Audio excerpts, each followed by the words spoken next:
ये कहानियाँ उन लोगों की ज़िंदगी से जुड़ी हैं जो कभी हम लोगों की तरह थे, लेकिन उन्होंने परेशानियों के आगे घुटने नहीं टेके और अपने कार्यों से इतनी सफलता पाई कि आज वो दूसरों को प्रेरणा देने योग्य बन पाएँ। सभी के जीवन में एक ऐसा समय आता है जब सभी चीज़ें आपके विरोध में हो रही होती हैं और हर तरफ से निराशा मिल रही होती है।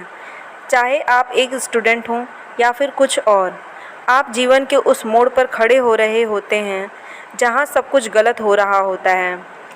अब चाहे ये कोई सॉफ्टवेयर हो सकता है जिसे सभी ने रिजेक्ट कर दिया हो, या आपका कोई फ़ैसला हो सकता है जो बहुत ही भयानक साबित हुआ हो। लेकिन सही मायने में विफलता सफलता से ज़्यादा महत्वपूर्ण होती है। हमारे इतिहास में जितने भी बिजनेसमैन, साइंटिस्ट और महापुरुष हुए हैं, वो जीवन में सफल बनने से पहले लगातार कई बार फेल हुए हैं। जब हम बहुत सारे काम कर रहे हो तो ये ज़रूरी नहीं कि सब कुछ सही ही होगा या सारे कामों को करने के बाद सफलता ही प्राप्त होगी। लेकिन अगर आप इस वजह से प्रयास करना छोड़ देंगे तो कभी भी सफल नहीं हो पाएंगे। अगर विफलता की बात करें तो थॉमस अल्वा एडिसन का नाम सबसे पहले आता है। लाइट बल्ब बनाने से पहले उन्होंने लगभग 1000 विफल प्रयोग किए थे।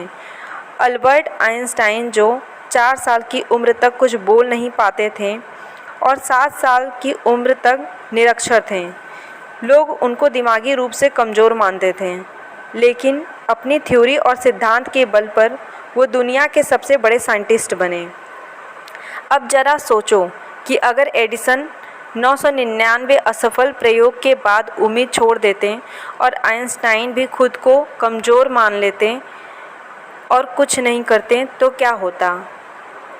हम लोग बहुत सारी महान प्रतिभाओं और आविष्कारों से अनजान रह जाते।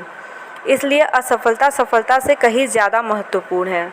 असफलता ही इंसान को सफलता का मार्ग दिखाती है। किसी महापुरुष ने बात कही है कि जीतने वाले कभी हार नहीं मानते और हार मानने वाले कभी जीत नहीं सकते। आज सभी लोग अपने भाग्य और परिस्थितियों को कोसते हैं।